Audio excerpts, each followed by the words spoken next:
Very much for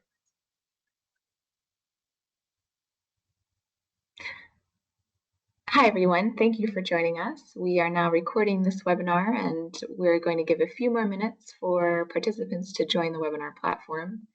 We are now asking everyone to do some introductions in the chat box. We're having a little bit of difficulty with the group chat function, but it seems to be working now.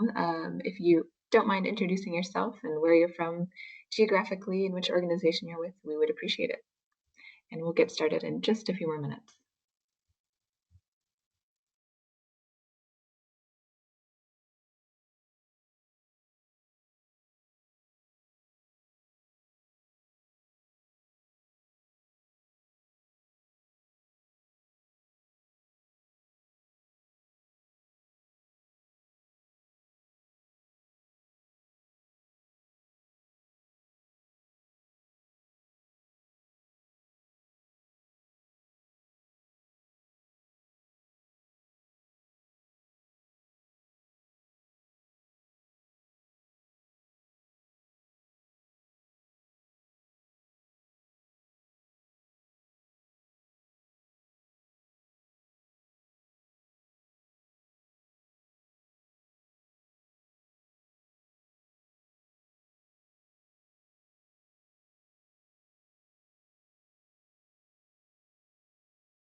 Thank you, everyone, for joining us.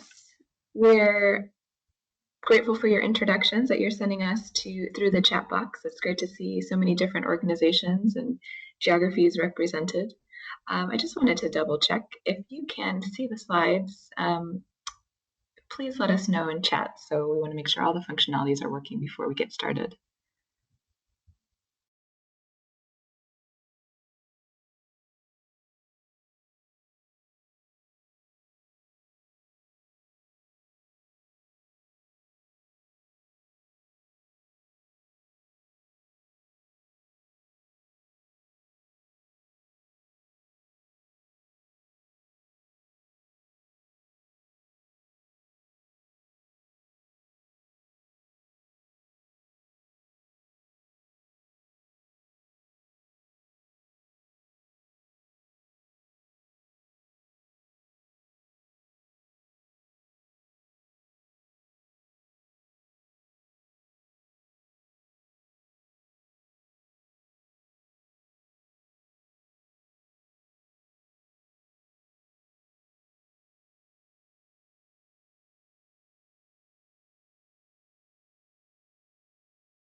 All right, everyone, thank you so much for joining us today. We are very excited to host this webinar from the ELAN about financial services and emergencies, what cash practitioners need to know. We appreciate everyone's introductions in the chat boxes.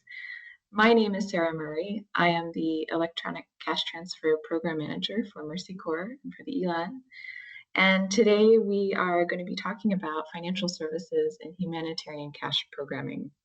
And we already know that many of our staff and teams in the field are working with financial services to deliver cash transfers.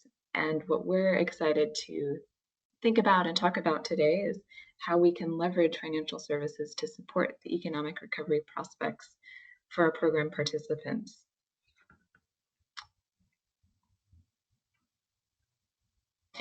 Today in the webinar, we're going to hear from two agencies, the American Red Cross and the Danish Refugee Council, about their recent experiences with cash transfers in emergencies and financial services.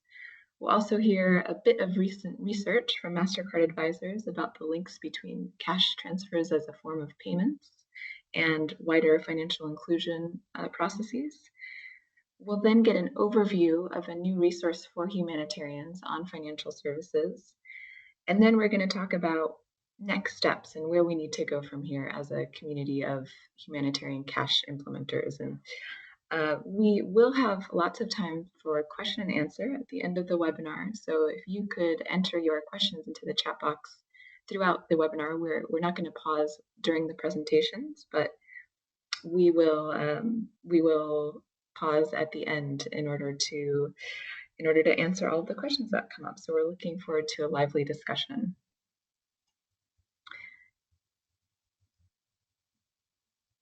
Before we dive into the presentations, I just wanted to give a quick positioning of where this webinar is coming from. The Electronic Cash Transfer Learning Action Network is made possible, supported by the MasterCard Center for Inclusive Growth. We have 4 areas of concentration, 4 work streams, and this particular piece of work falls under our Pathways to Financial Inclusion work stream. And I wanted to thank our advisory group members, which include CALP, the International Rescue Committee, the MasterCard Center for Inclusive Growth, Mercy Corps, the Norwegian Refugee Council, and Oxfam, who have been guiding our efforts as a network. In just a minute, I'm going to turn the microphone over to Luisa Seferis, who is a global technical advisor in cash-based programming from the Danish Refugee Council, and to Mariana Kutatara from the American Red Cross. She is a regional response cash transfer programming advisor. They're going to share with us some of their recent experiences from the field where financial services and cash transfer programming have overlapped. So just give me 1 minute while I unmute them.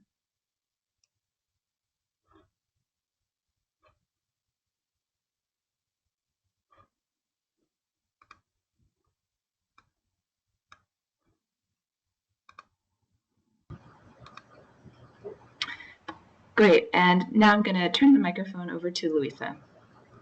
Thanks, Sarah, and hello to everyone. For those of you who don't know, the Danish Refugee Council, DRC, is a humanitarian, non-governmental, non-profit organization working in over 30 countries throughout the world. The DRC has used cash as an assistance modality for many years now, but it's only been in the past 2 to 3 years that it's really begun to engage with e-transfers as payments, which has accelerated our exposure to financial services and financial service providers. NGOs like DRC, we're used to interacting with financial services for our operations, so opening bank accounts, paying salaries, etc. But as cash assistance, and in particular e-transfers, gain traction in the humanitarian world, we realized the importance of ensuring program and support staff are on the same page in terms of understanding terminology, procedures, and accountability. For example, in Lebanon, during the large-scale winter cash assistance that reached nearly 500,000 people, humanitarian agencies linked with one primary financial service provider to disperse unconditional cash via ATM cards. As the agency managing the contract on behalf of numerous organizations, we discovered a whole new world of banking and financial management, which also had to match our procurement and operational guidelines between DRC and other agencies. And frankly speaking, these were not well adapted to this type of programming. So through this process, we identified the need to better articulate and the purpose of engaging with financial services beyond a simple supplier contract, and to advocate for what beneficiaries of cash assistance hope to get out of connecting to these financial services. Moreover, we're also beginning to understand the implications of connecting target groups to financial services as a way to potentially build resilience in order to cope with future shocks, as well as the importance of understanding how vulnerable groups interact with these financial services, whether they're formal or informal, whether we're talking about banks, hawalas, all those kind of payment systems that we've been interacting with and that people interact with.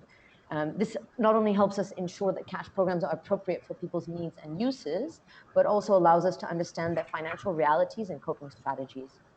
So for example, how are people using banks? Are people used to engaging with financial services, but are now banking averse? As we've seen in Eastern Ukraine during the economic blockade earlier this year, people taking money out of banks, knowing very well financial services and simply not trusting them. Or as in Rakhine State in Myanmar, can humanitarian cash assistance bridge the gap between people's new exposure to financial services and emerging markets and technology? So this primer establishes a common understanding of key terminology so that we can begin to explore the more complex and crucial elements of linking humanitarian cash transfer programs with financial services. As DSC, we still have many questions with regards to how partnerships might look, how we can learn to speak financial languages that were previously new to us, and how we can work together when our objectives are very different. So we feel this primer can help us navigate difficult discussions. For example, our ongoing negotiations with authorities in Turkey to allow Syrian refugees to access financial services. We see this as an opportunity to expand the scope of humanitarian partnerships to include what were considered formerly non-traditional actors, particularly from the private sector, to not only provide different perspectives, but to link target groups to these key financial services and to infrastructure that contribute to better integration for displaced and conflict-affected people. Thanks.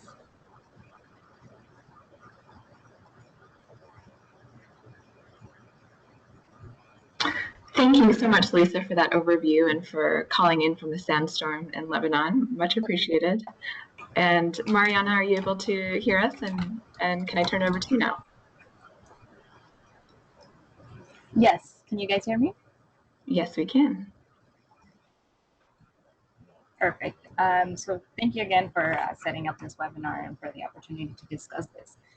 Just as a quick background, American Red Cross's Cash and Emergencies Initiative, it was founded in 2012 and empower individuals and communities to recover in a dignified, expedient manner by transforming the delivery of humanitarian assistance and providing quality cash programming. So, well, why are financial services important to our work? As we're looking to mainstream cash transfer programming across and Red Crescent network, we're recognizing that the financial service providers that we work with can be leveraged to facilitate more than just the provision of cash for immediate relief. They can definitely serve as a pathway to financial inclusion by providing access to key services like credits, savings, insurance, but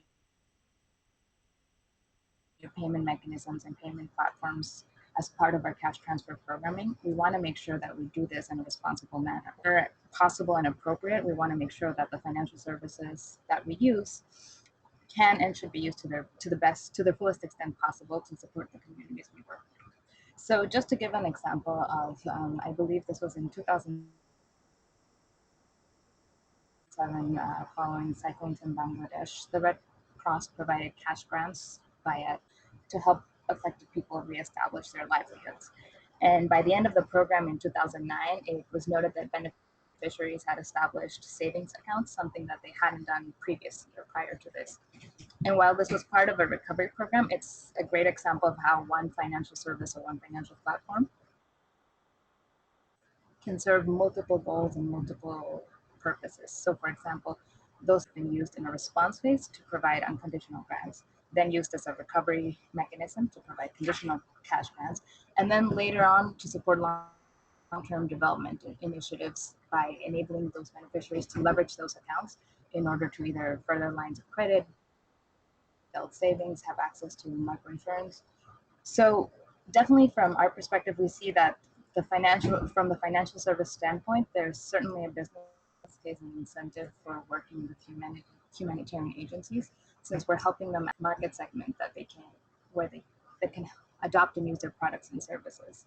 And from our side, from the humanitarian side, we just have to ensure that our focus remains on our clients and that we're working to facilitate that access and knowledge and behaviors so that those individuals we're supporting can be more economically empowered. So not just luckily for an emergency cash transfer, but really seeing how we can maximize the introduction of financial service to the people we support.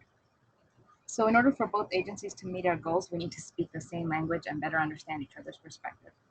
This primer, I think, is definitely very important to us because at American Red Cross, and I think even in the greater humanitarian community, having cash transfer programming serve as a pathway for financial inclusion is still somewhat of a relatively new and unexplored territory for us. So this primer serves as a first step to see how we can effectively explore this. And it sets the stage, really help us understand what we know and what we need to further explore. So just from the basics of having a common language to identifying areas that we need to further explore, this primer serves as a platform for exploring that interest intersect between the goals of humanitarian organizations and financial service providers, and then see how we can improve the relationship and form powerful partnerships.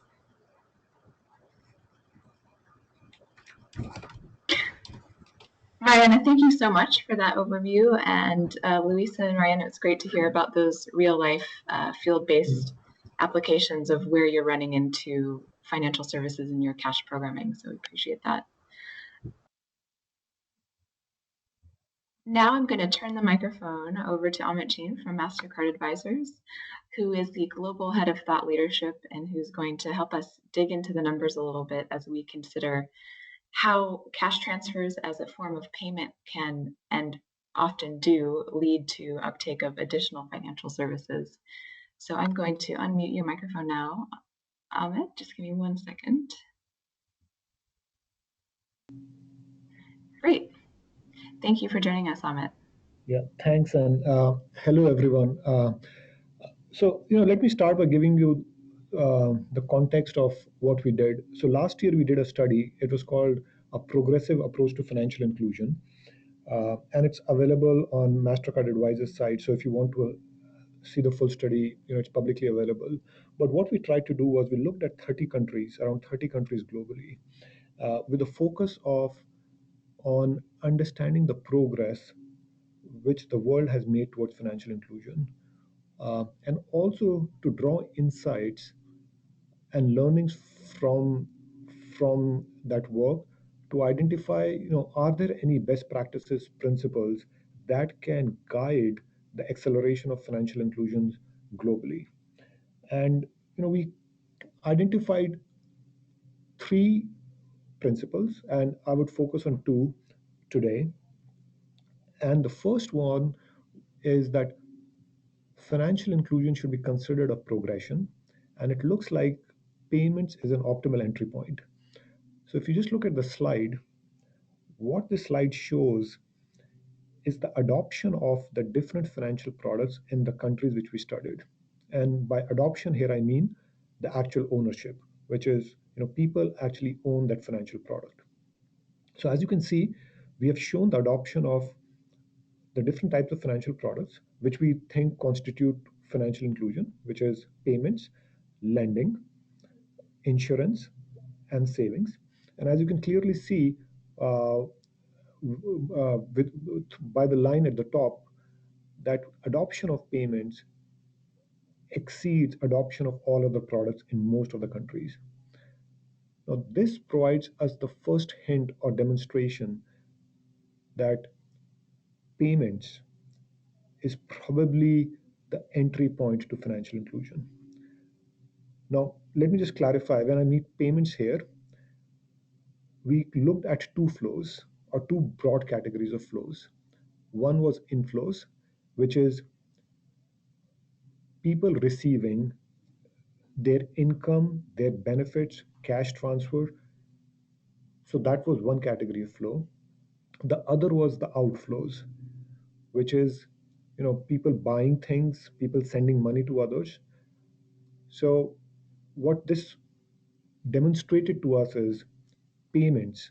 Owning a payments product seems to be an optimal entry point, and a payments product that allows you to receive your inflows like cash transfers or make outflows.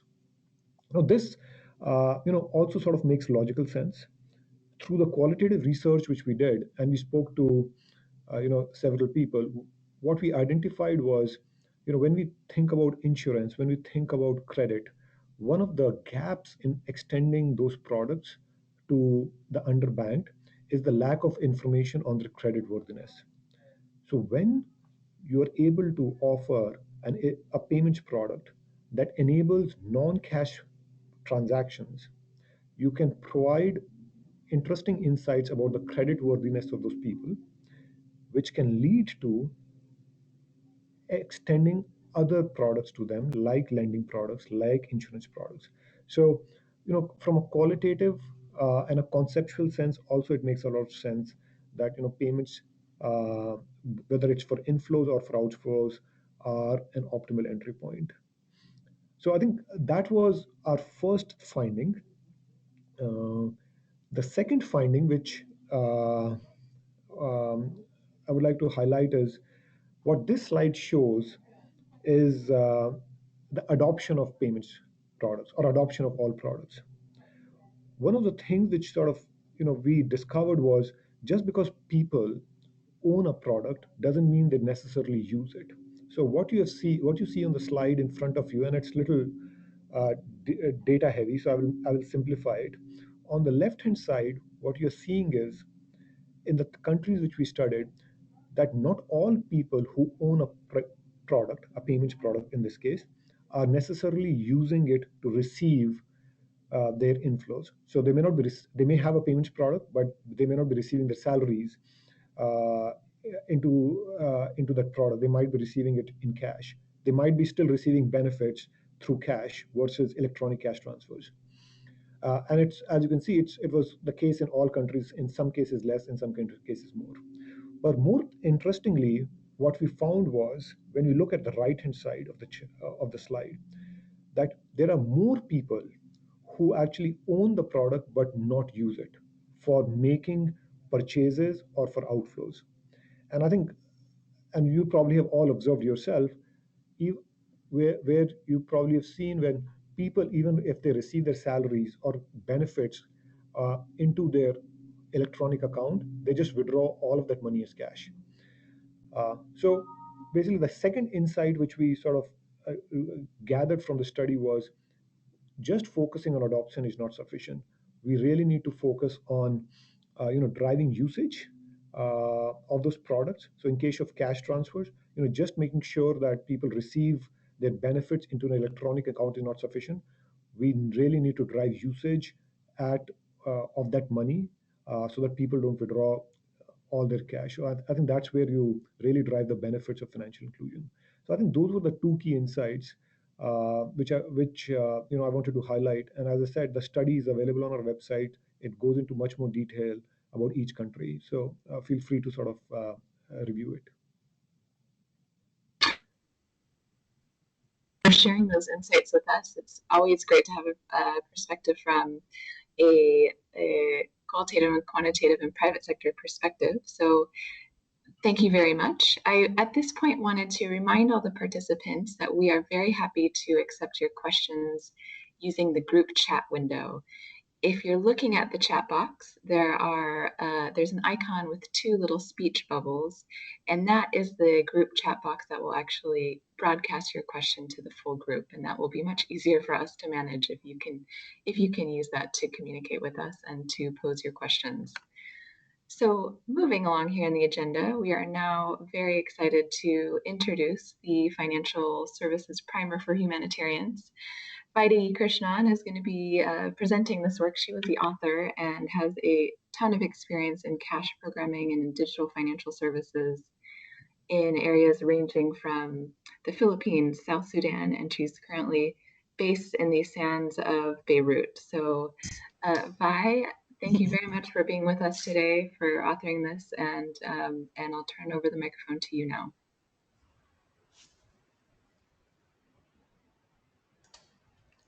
Thanks, Sarah. Hi, everyone. I feel like Sarah's introduction was longer than my entire piece. So good morning, good afternoon, good evening, good late evening, if you're joining us from somewhere in Southeast Asia. I'm going to take a few minutes to provide you with an overview of what this primer is all about. We heard Amit just now talk about things like adoption, usage, payments, financial services. And if you're a cash implementer like me, you're sitting there thinking, well, hang on a minute, what does this mean to me? And what does this mean in the context where we are implementing? The Financial Services Primer is a starting point, is a conversation starter. It provides some guidance on the most commonly used terminology.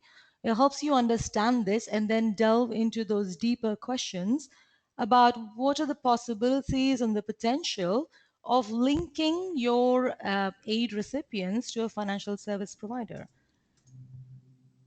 But before we get there, I want to talk a little bit about how did we get to this point? As an NGO and as a cash implementer, you know better than I do that when we first started this, we were providing cash directly to aid recipients. We were doing what we call cash in envelopes. But now we've moved away from this into something that looks more like the next slide on your screen, which is the NGO connects with the financial service provider to provide cash to the aid recipient. Now, this is extremely important because it gives rise to a number of possibilities. Just by the way, slightly off topic, I love the title of the slide, Oh, the Possibilities. It kind of appeals to like my tendency to be dramatic. Oh, the possibilities. And what are those possibilities? We believe that the moment when an aid recipient is connected to a financial service or financial services, it has the potential to give rise to a larger impact. What is that impact? That people are able to better manage their income, their assets, their savings, their risk to disasters or conflicts. They're better able to manage this. And these are the possibilities that we want to focus more on in the next over the next few months. And I'll let Sarah talk a little bit more about that. But before we do that, one quick example of what these possibilities foster. What does it mean? Let's take an example from the Philippines. In the Philippines, Oxfam provided Typhoon Haiyan survivors with a prepaid card. So Oxfam was able to load money on the card. Participants were notified that they had the money and they were able to go and collect cash. But during the monitoring and evaluation, Oxfam noted that 45% of their program participants intentionally left some money on their card. And when they asked them why, people said that this was their sort of storage for a proverbial rainy day, or a sunny day if you're in Beirut, or to buy productive assets. Now, I want to situate this example very quickly. This was just a prepaid card that was not linked to any kind of bank account for these participants. But despite this, they were still using this card to store money. So this to us indicates that our aid recipients, there is an appetite among aid recipients to manage their own income, to manage their own savings, to manage their own cash flow better. Moving to the next slide, I want to talk a little bit about some key concepts. Just two, to be honest. I don't want to get into everything. We've been talking about financial services. What are financial services? You and I are interacting with financial services every day of our lives. Financial services are instruments like savings, loans, remittances. For example, whether you receive money from friends and family or you're sending money to friends and family, or payments like Amit notified about, where you receive your salaries or whether you use your credit card or your debit card or your mobile phone to make a payment. These instruments help you better manage your income, your assets, and your risk. But what is the link between financial services and financial inclusion? To us, financial inclusion is an ideal state where everybody who can use them has access to affordable, convenient, and dignified financial services. And I'm not just talking about you and I'm talking about the people that we are working with, the vulnerable populations that humanitarian cash transfers target.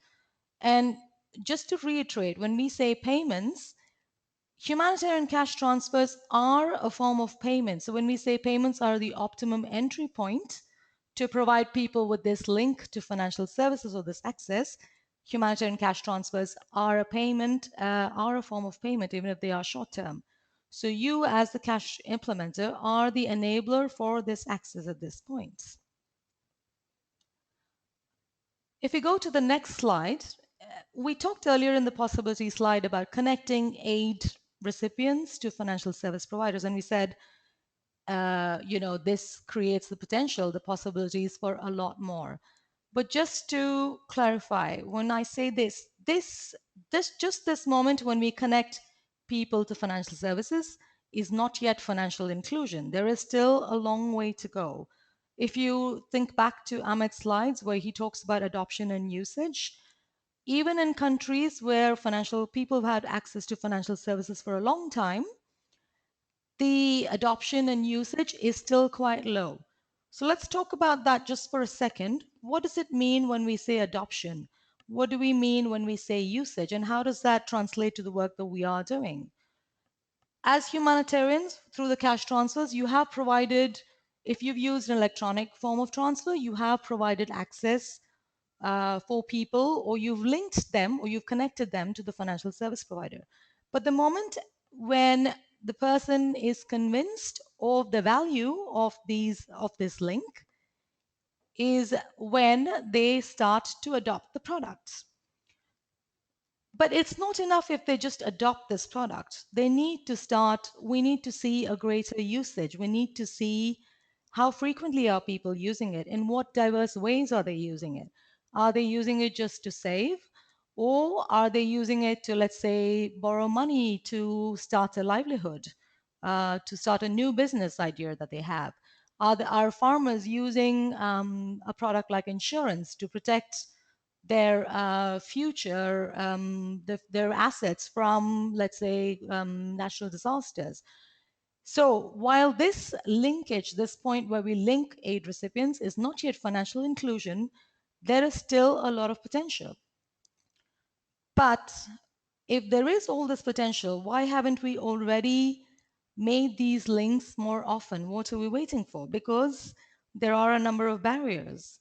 We're not going to make it that easy for you. You know how to do cash transfers. Let's talk about electronic transfers linking to financial services and how we can make this more of a challenge for you.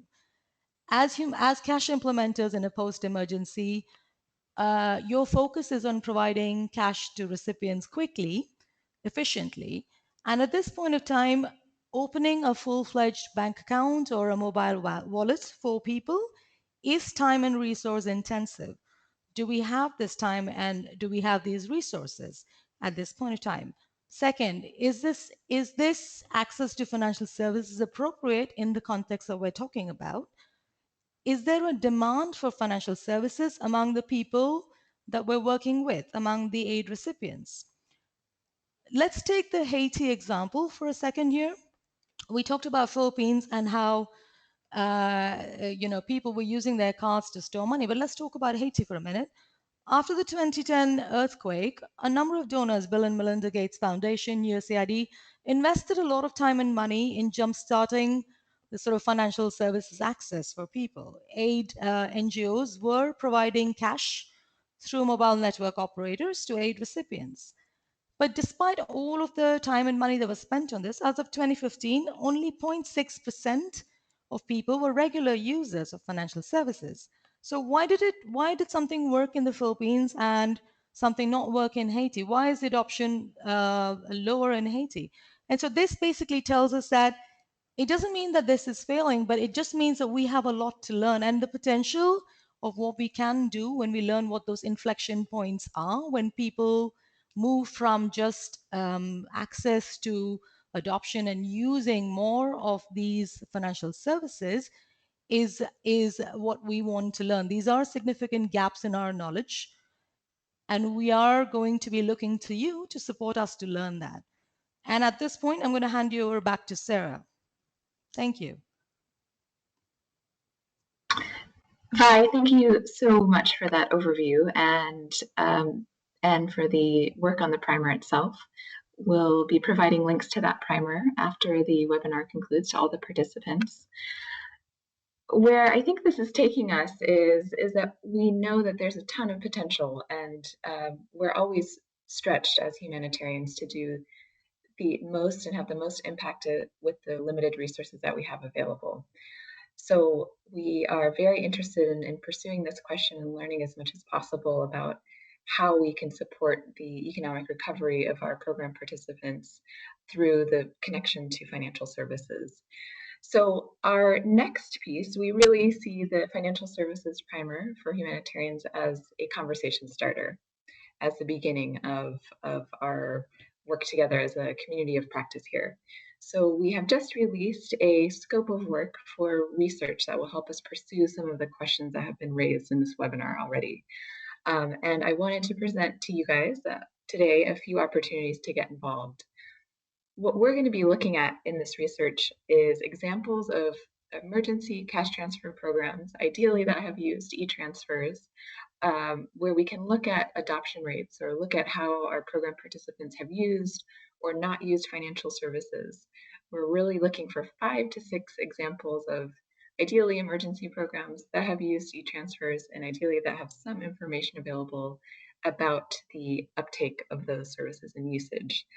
Now, we know that it may be hard to find those examples, so if you have in the back of your mind a program example that might fit 2 of those criteria or even 1, we would love to hear from you and look into just examining your experiences in the field. We're hoping to come out of this research with some solid recommendations for the humanitarian community of when and how to make that connection. Another opportunity to get involved is that we're looking for members to join our review committee for this research that will allow you to participate in helping us shape and make sure that what we're putting together is relevant for your organizations and for the work that you do on the ground. So if you're interested in joining the review committee, which would entail helping us review drafts of research as it comes together and the final products, we would very much welcome your participation. So you can get in touch with me. My email is there at the bottom, and we're very excited about this next phase. So appreciate all interest. At this time, we are going to start the question and answer session. We have about 20 minutes remaining. We have a number of questions coming in, and I am going to be facilitating that with our presenters. I'm just going to pause for 1 second while I make sure everyone is back online here.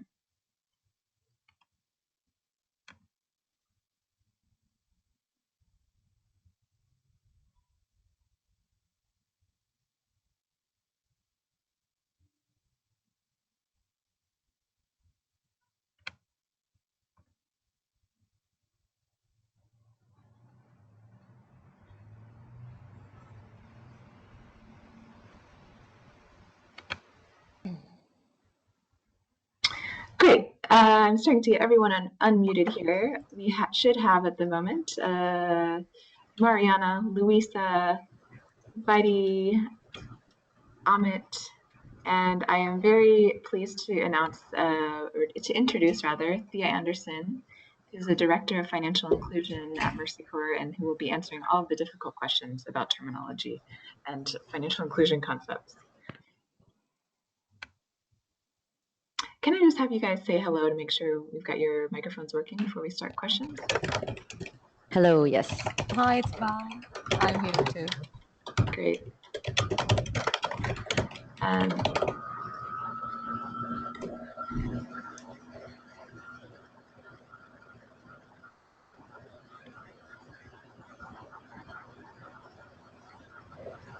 Okay, we have our first question coming in from Chris Dooley.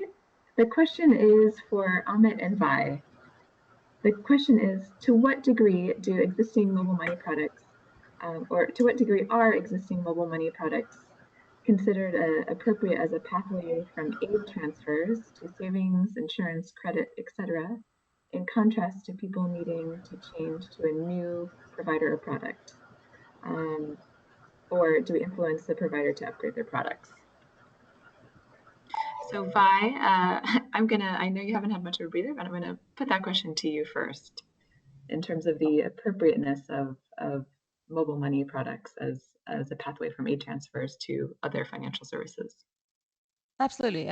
Thanks, Chris. Actually, I was rereading that question to make sure I understood it correctly. So you're saying rather than having people change to a new service provider just to access cash and savings and so on and so forth, what existing mobile money products are there that if people are already using this, that they can just sort of transition into? And I hope I understood that correctly. So let me think. This is a tough one. I'm going to have to think about this. So think about an example to give you for this. I mean, if you think about mobile money products and if they're already offering the appropriate services to that target population, if you think of the easiest example I can think of is Kenya and Vodafone Safaricom. recently Concern Worldwide had a program where they used Vodafone to provide cash transfers to people. In this case, people were existing users of the mobile network operator. So it provided an easier transition from them. So they were already using this mobile network operator, and then they were able to switch to other products that the provider was offering them.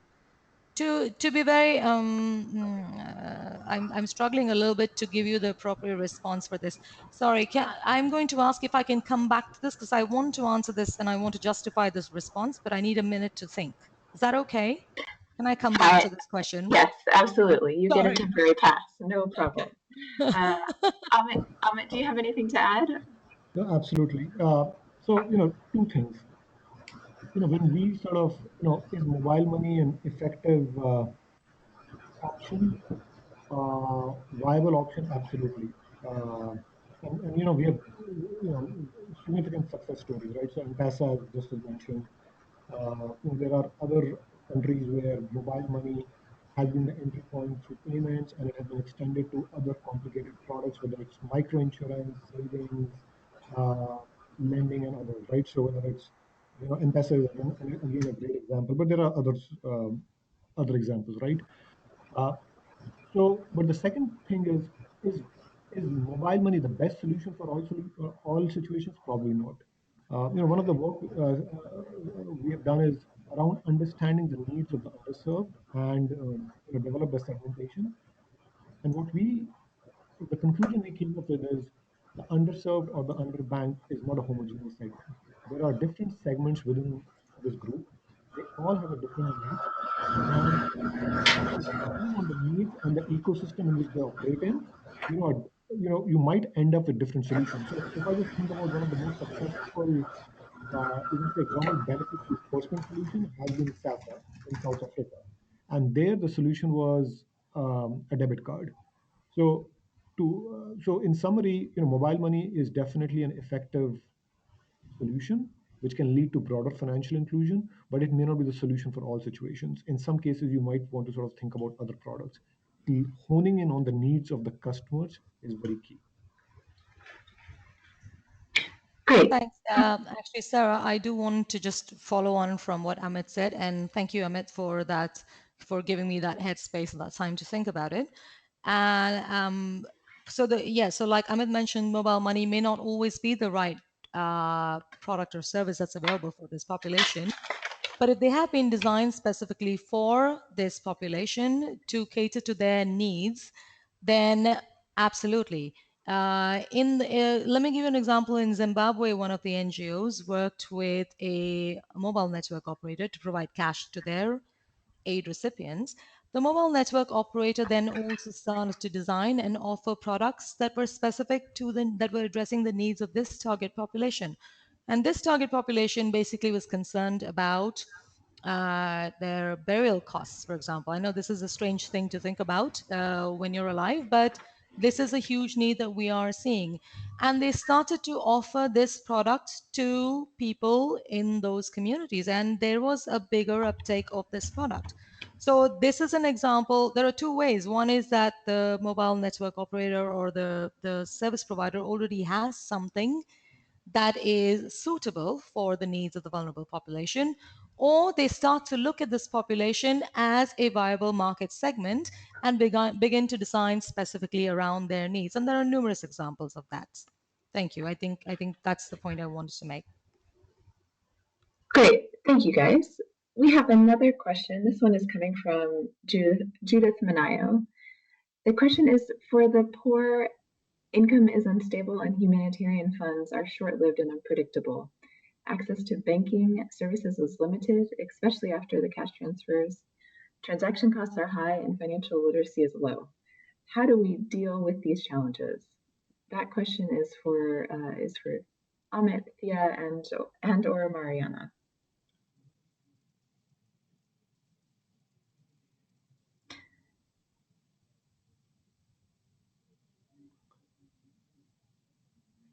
So this is Amit. So let me just make sure I understand the question.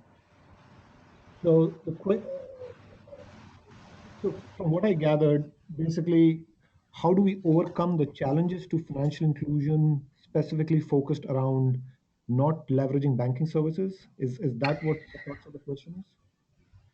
The way I'm interpreting this question is that after emergencies, it really often feels or seems like the worst possible or most challenging possible context to introduce new digital financial services. So some of the questions that are challenges that Judith has posed are, levels of illiteracy are high amongst the populations we're trying to reach. Transaction costs may be higher than normal. Um, Access to banking services unpredictable and even more unpredictable in the wake of emergencies. So I think what she's wanting to know is how do we begin to cope with these challenges while we consider this possibility? No, absolutely. And I think, and honestly, it's not easy thing to solve for. And I think it requires, focus around multiple areas. Part of it is, education, communication, conveying the benefits of electronic transfers or electronic solutions to the constituents. And it's not just the end consumer, it's the whole ecosystem.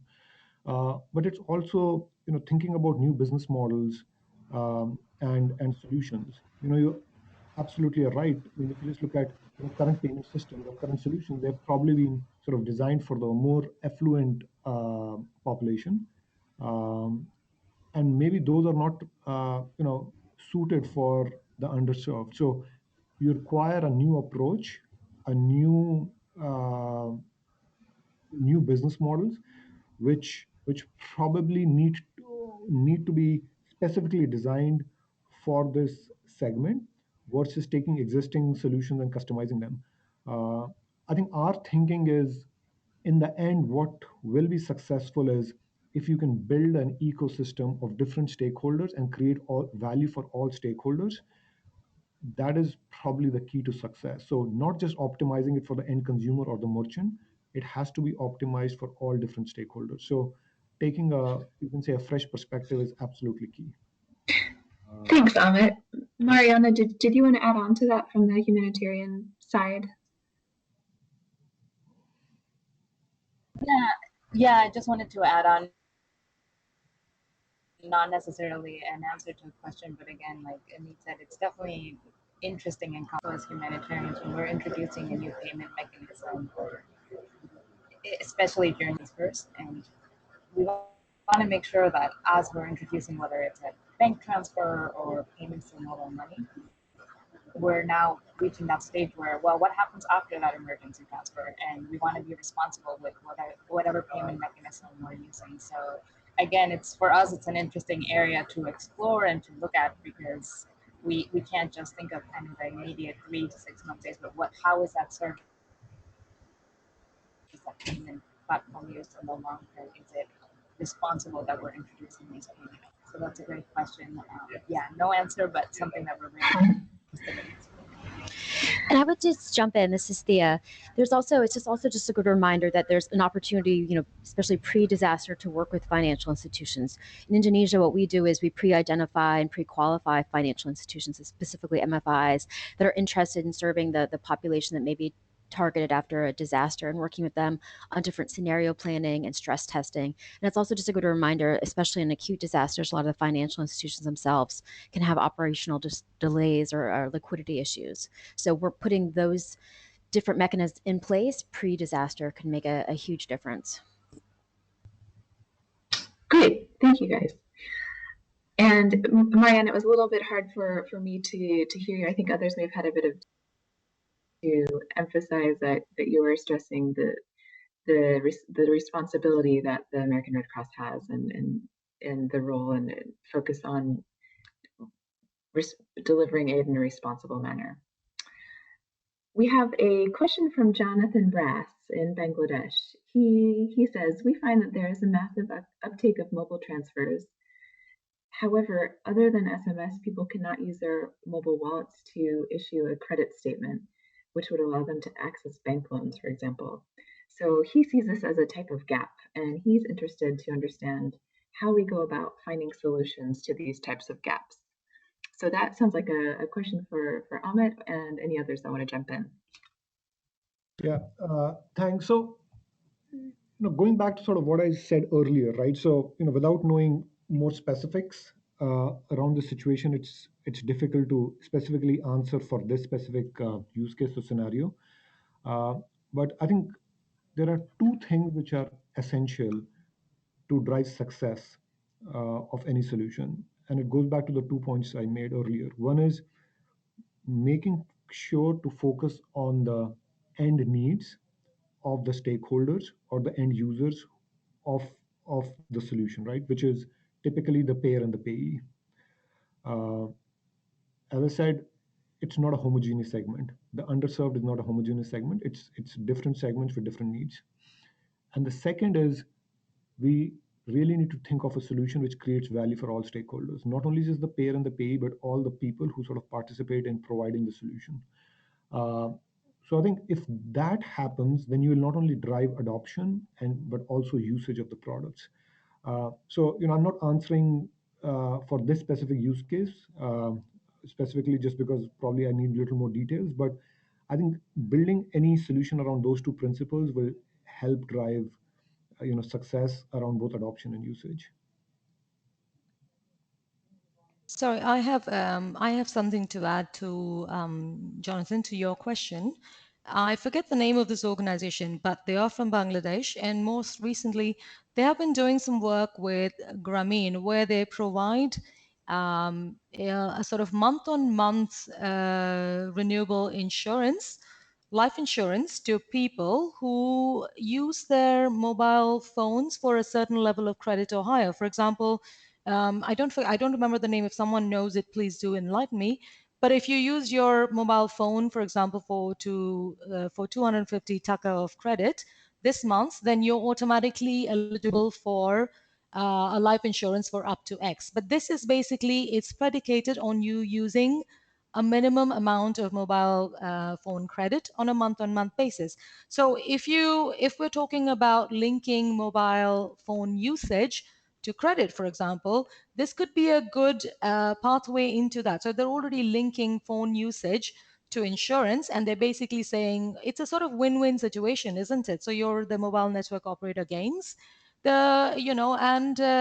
people sort of get this sort of coverage as well. So if you looked at that in a similar light for credit, if you say people are using X amount of money on their mobile phones every month, then we can make certain assumptions, I guess, about what their income levels might be. So if you see this pattern over a certain period of time, you can then start to look at how can we then link this to what people might be eligible to for in terms of credit. And for the financial service provider and the mobile network operator, this could be a win-win situation. So I know I'm kind of taking this example and saying, can we use it for credit? But this might be one way to, sort of look at it. Thanks, Vi. We have Thea has chimed in and mentioned that the name of that service provider is likely Bima Mobile, if anybody wants to research that a bit more.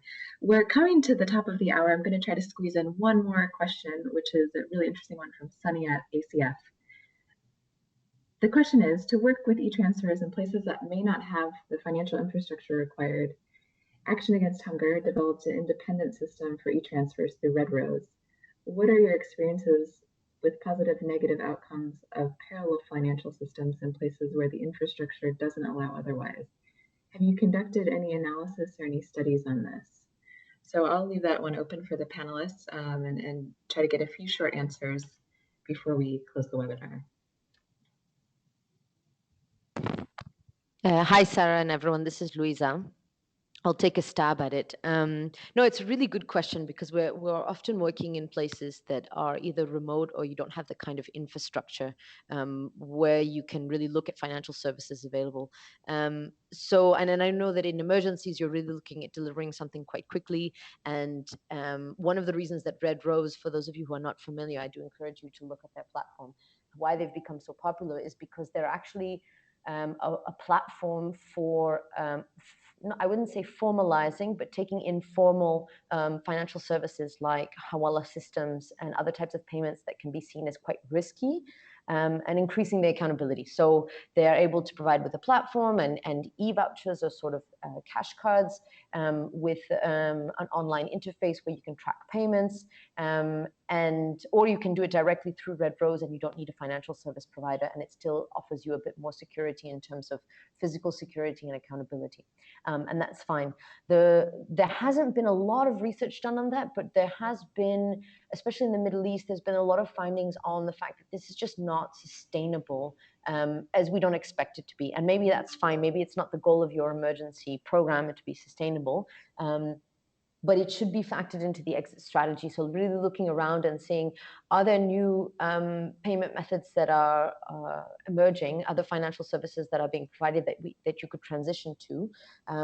At the very least, we have seen that using these kinds of platforms, any way to kind of digitize or turn into some kind of transfer, whether it's mobile money or the kind of Red Rose, the SMS voucher systems, things like that, it starts to expose people to different types of payment systems, and that can be a positive thing.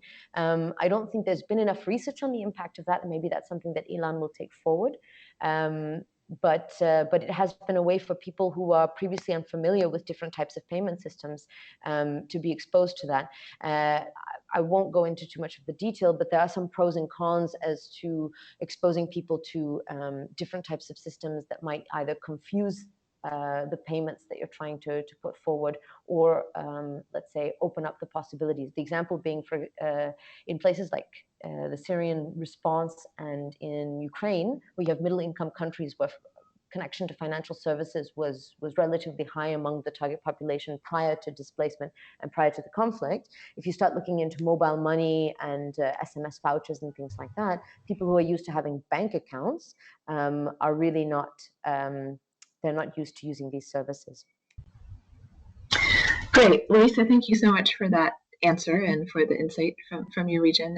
Unfortunately, there are many questions that we have not had the opportunity to answer.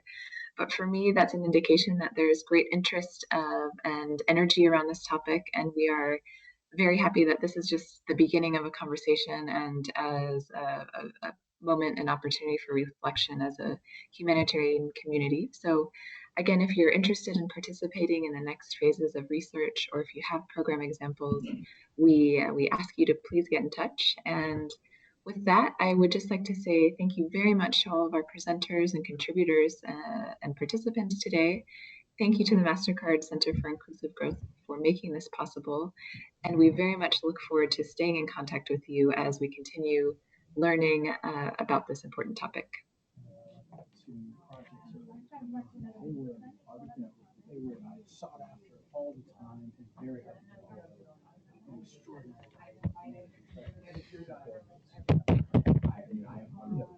of the delivery